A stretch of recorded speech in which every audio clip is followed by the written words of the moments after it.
So for my latest video, I wanted to talk about the trap that we can fall into if we have anxiety, panic disorder, of having safe people and a safe place. Now, again, if you already have one of these conditions, you probably already know what I'm referring to.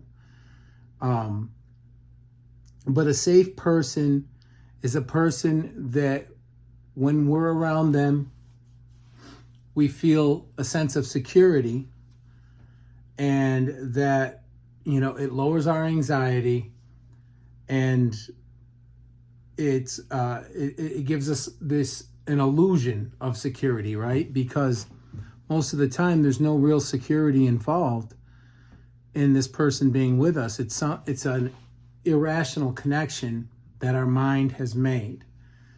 And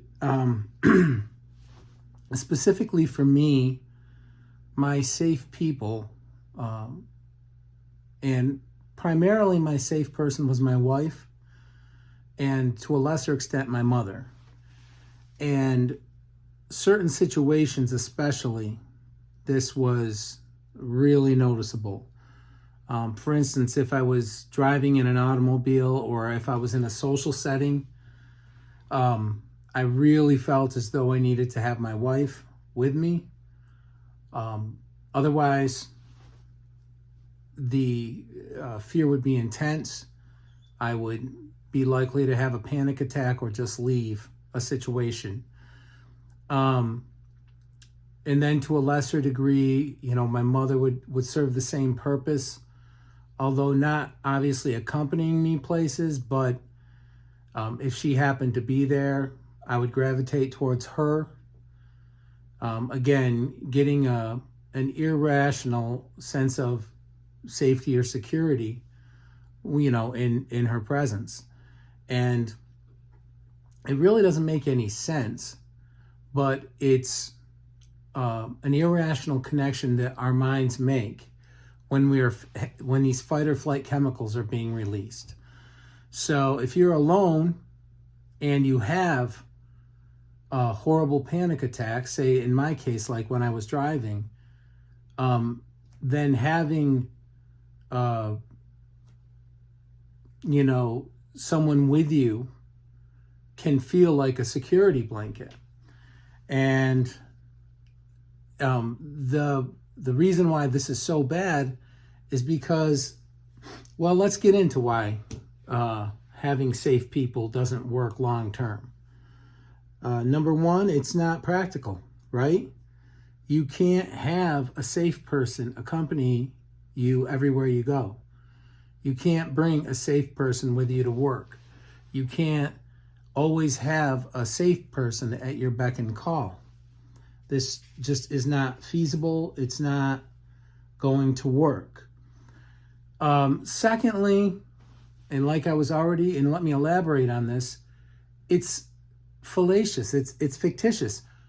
They are not really making you any safer, right? It's a connection your mind is drawn that is irrational. And when you feed that, then, only harm can come from feeding magical thinking. Because it's an irrational connection. And if you have one of these disorders, your mind is always in a hurry to make connections. And unfortunately, a lot of the times they are irrational ones. And then as far as, long term, it's going to greatly increase your anxiety when they're not there, because they're not going to be there, right? So when they're not there and something gets uncomfortable, whether it's a social situation or whatever, you don't have that security blanket, that safety net. And what happens? You end up having a bad episode. You end up having panic attacks, embarrassing situations potentially where, you'll just leave without notice. Things like that happened to me. And, it's not productive. Now, how do you recover from having a safe person? Well, number one, with all of these mental health conditions, the number one thing to do is to get treatment by a mental health professional. So that's always going to be the first thing I tell you. I'm not a doctor. If you're experiencing any of these mental health conditions, please make an appointment with a mental health professional. Get yourself on the road to recovery.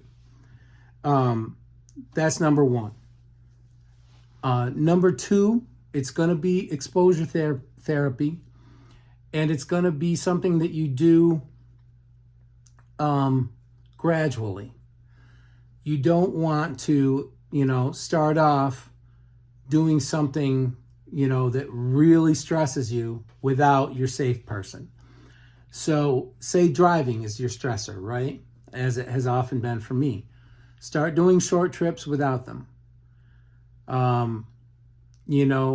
If you're going to a social setting, say whatever social event it is, try to get yourself comfortable stepping away from them and yet still interacting with the people there. You got to do this gradually, though, because otherwise it's going to trigger severe anxiety, which could lead to a panic attack. And every time you have a panic attack, it is going to be a setback, right? It is going to be a setback because that's the fight or flight, zenith. And you feel as though you are dying. So whatever your mind equates with that panic attack is going to be off limits. So that's why you want to do this gradually. So gradually expose yourself to situations without your safe person. Allow your logical mind to realize that this is irrational, needing someone with you. Again, it's not a miracle worker, right? They don't really have any superpower that's going to keep you safe. It's just an irrational connection that your mind has made. So the more you can teach your intellectual mind that you don't need this person with you in order to cope with your anxiety, the sooner you'll start to recover. And it does take work. I wish I could tell you that, it's just going to be easy. You get a doctor, you take some medication, and maybe for some people you'll be fortunate and that will be your road to recovery. But for me, it's continued work, always. It's always going to be continued work because I do have that tendency to slip back into bad habits if I'm not careful. So I have to stretch out. I force myself to stretch out socially.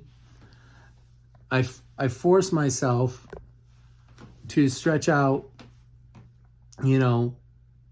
when it comes to driving. Any of these situations that cause my anxiety, I force myself to stretch out. Sometimes when I get back from doing something like that, I'll be exhausted. But I know it was worth it because the alternative would be to allow that irrational connection to form again where, I need this person with me to feel secure or to get through something. And that will not work out well in the long run. So now, as far as safe places, it's very similar. It's just instead of a person that your mind has drawn this irrational conclusion of safety or security with, it's a place. And it could be your house or apartment. It could be your car. It could be a family relative's house. Wherever it is, it could be a specific location within the house where for some reason your mind has formed this has attached this idea that it's safe. And this is potentially disastrous when your mind forms this connection. Because, well, in my case, it was my apartment at the time that was my safe place. And this was, at a time when I was having a lot of panic attacks, not one or two, a lot. Almost on a daily basis, I would have a panic attack. So, anyways, I would sit on my couch, and one thing I like to do was turn the lights off. And this worked for a bit. It did. But then, like I've said before in other videos, your world gets smaller and smaller. And I remember at my worst, sitting on my couch, having panic attack after panic attack, not being able to get my bearings, to get a hold of myself, and there was not a safe person or a safe place that was going to help me. And that's what happens. Another thing that'll happen when you have a safe place is when you step outside of that safe place, you will feel like you are being chased by a bear.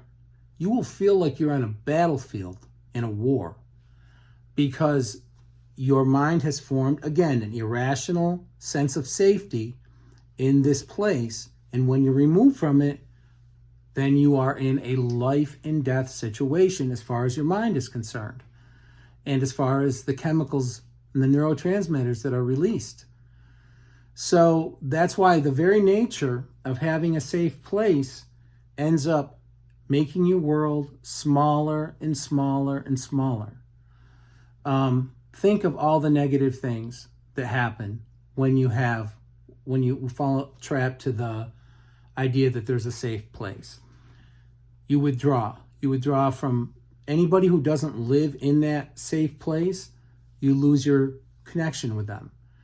You lose your ability to travel, to go anywhere.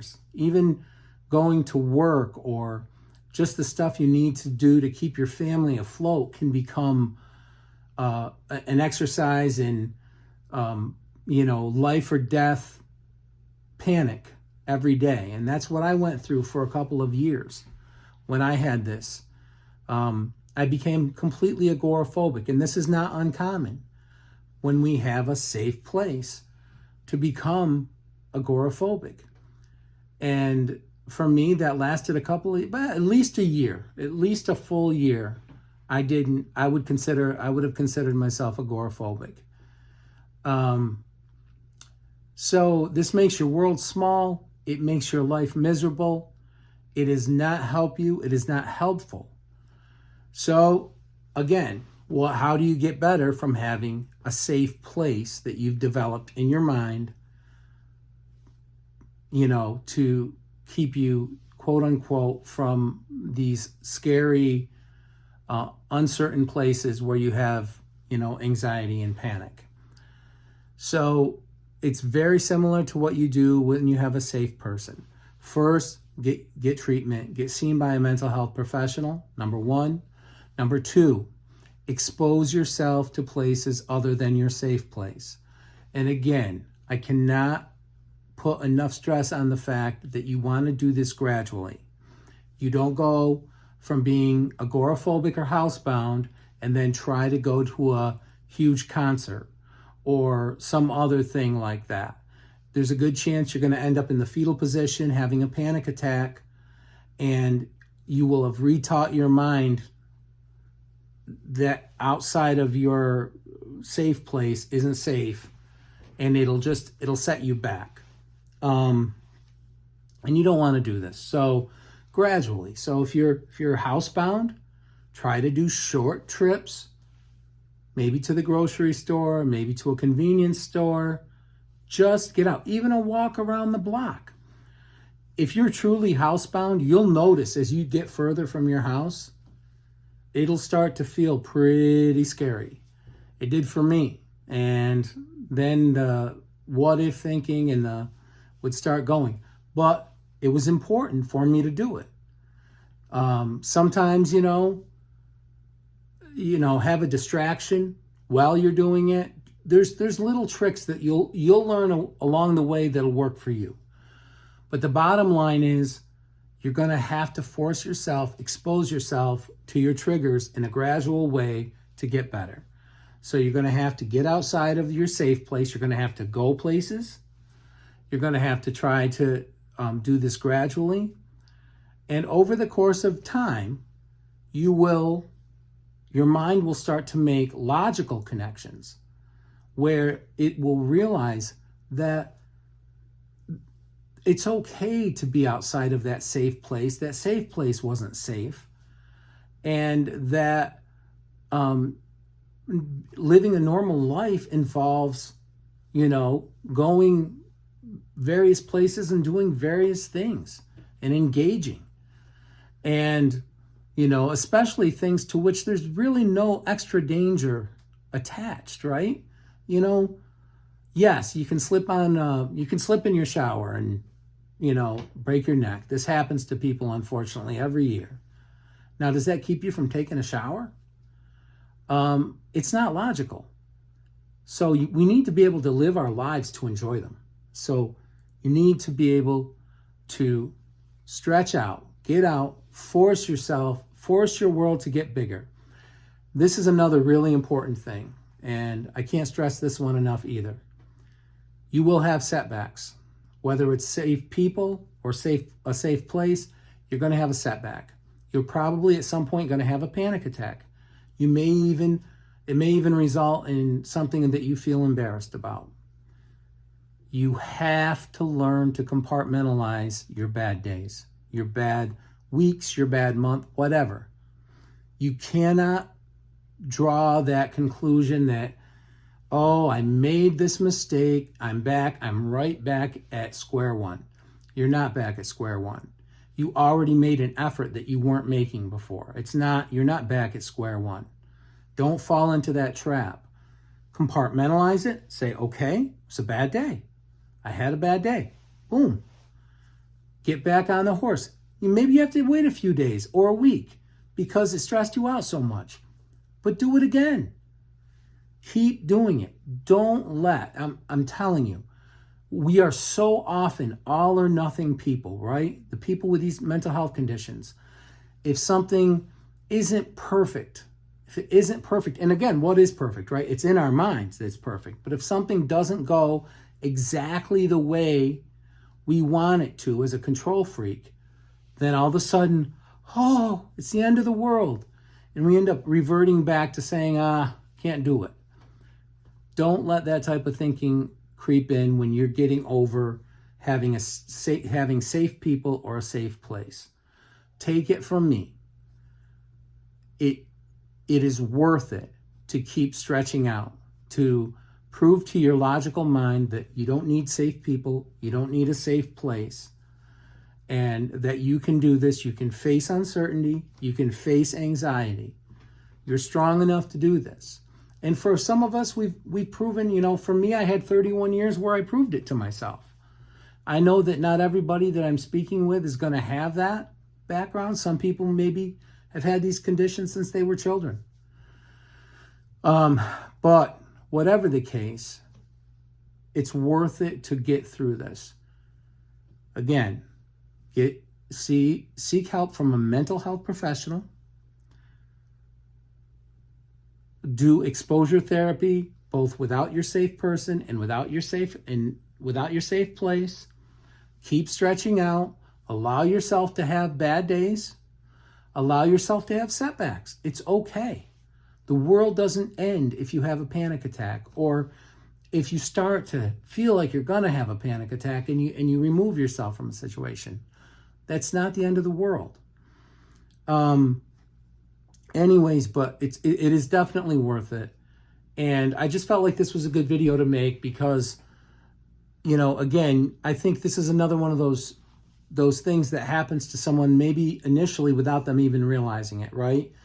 And it is not unnatural. Let's be honest about that too, right? If those chemicals are released, they're normally released in a life or death situation. So when those chemicals are released, it's your brain trying to keep you alive that gives you that push not to be in those uncomfortable situations. But your brain, the wiring is not right. So that's why, even though, you know, it's understandable, it's not right, and it's not going to lead to a life that is practical to live or that is happy to live. So again, thank you guys so much for the support of the channel. Like, share, subscribe. If you know somebody who is going through any mental health conditions in the anxiety spectrum, have them take a look at the channel. Maybe they'll find something out, or learn either a technique or something that they didn't realize that they were doing or not doing. Or even if it's just because they get to hear somebody else talk about these things and they know they're not alone. Because, again, for the first several years, I felt like, you know, I was in a very small percentage of the population. And I firmly believe now that there's a lot of us out there that are enduring these struggles. And especially if you're a man, you're probably not going to talk about it because you don't want to show weakness.